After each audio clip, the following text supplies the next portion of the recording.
Most everybody's counting on this not much list. What if all of your negative relatives turned positive? What would that do for your future and your fortune? What? Not much. What if prices came down a little? What will that do for your future? I'm telling you, not much. If the economy gets a little better, what will that do? Not much. Now that the Democrats are in power, what's that going to do for your future? Not much. If the Republicans would have stayed in power, what would that have done? Not much. I'm telling you, it's a not much list. If you don't make plans of your own, guess what? You'll probably always fit into someone else's plans. Guess what someone else may have planned for you? Then what's going to make the difference? You're going to have to make the difference. You're going to have to take charge. Now, Mr. Shope, my teacher, gave me a promise, and I want to give you that promise now. Here was the promise I got, and I bring it to you. Here's what my teacher said. If you will change, Mr. Rohn, he said, if you will change, everything will change for you. You don't have to change the government. You don't have to change prices. You don't have to change taxes. Forget all that. He said, if you will change, everything will change for you. And the first thing you start changing is what? Your philosophy. You start changing your mind. You start changing how you think. You start picking up new ideas and information. Gather new knowledge. Make better decisions about what's valuable. And I'm telling you, if you'll do that, your whole life will change. Your health will change. Your relationship with your family will change. Income, promotions, all of it will change. If you will change, it'll all change. If you won't change, it isn't going to change. You can keep your fingers crossed if you want to and hope they'll straighten it out. You can wish for the wind not to blow quite as severe, but I'm telling you, wishing for the wind to change in your favor, we call naive at best.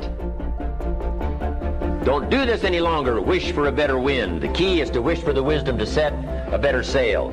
Utilize whatever wind that blows to take you wherever you want to go. That is the philosophy I picked up at age 25, and it revolutionized my whole life. And here's what I found. I found it was easy. Now here's my definition of easy.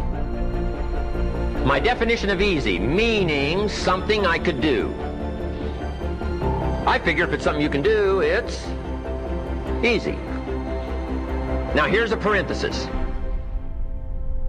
I worked hard at it. I found something I could do which was easy, but I worked hard at it. I got up early and stayed up late, worked hard that 6 years. But what I did was easy, meaning it was something I could do. You say, well, Mr. Rohn, if it was so easy, how come everybody else around you during that 6 years, how come they didn't get rich? Here's why. It's easy not to.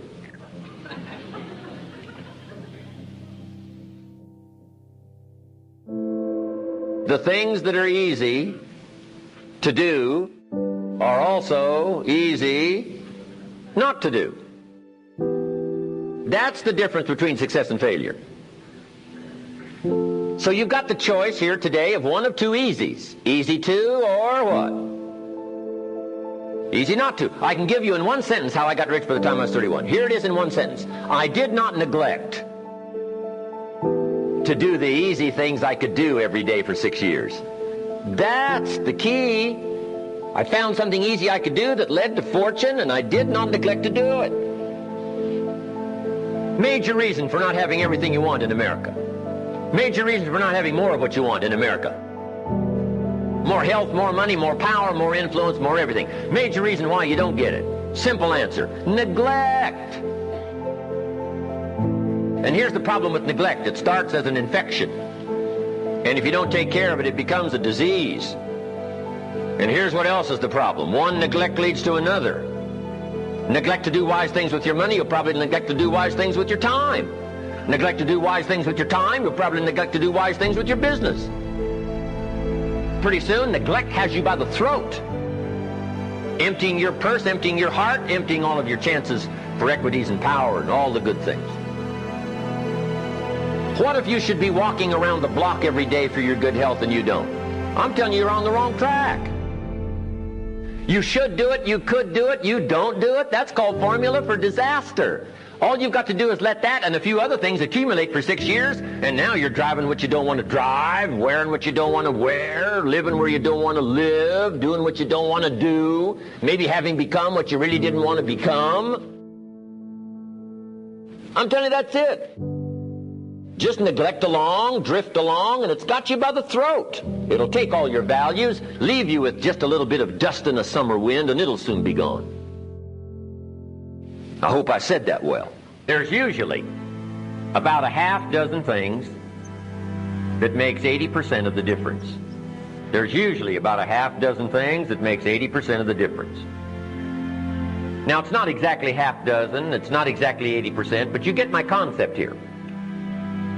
Here's another way to put it. Keep looking for the few things that makes the most difference. For your good health, there's not 1,000 things you have to do. Not 1,000 things every day. I'm telling you, about a half a dozen good health practices, and you'll take care of most of your health challenges. Okay? If you're going to set up an office, there's not a checklist of 500 things you need to look at every day. I'm telling you, there's about a half a dozen. A few things will take care of most of it. Now here's the challenge. Once you've found the few things that takes care of the most of the challenge, now spend most of your time on those few things. This we simply call time management. What an incredible discovery I made one day when I found out that rich people have about 24 hours a day.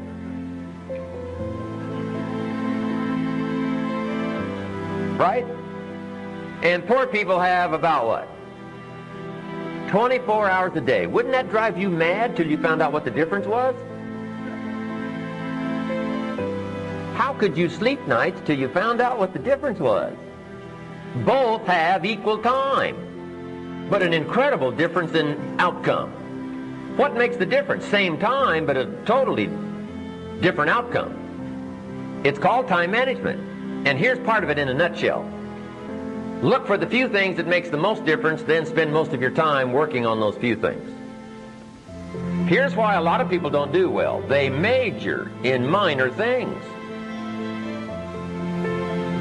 They spend too much time on things that don't count. And what else? They spend too little time on things that would count. They've got the ratios mixed up. So we teach our children what? Don't spend major time on minor things, things that don't count. And don't spend major money on minor things, things that don't count. It's easy to get the ratios mixed up and suffer the consequences. So, the few things, the half dozen, takes care of the big share of it. Good formula to use. Here's what we call these, half dozen few. Basics.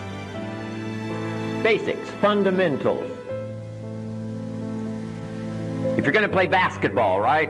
Going to be a pro someday, hey, you got to master the fundamentals. Not 1,000 things, a few things you get very good at. Then you add your own flair and your own personality.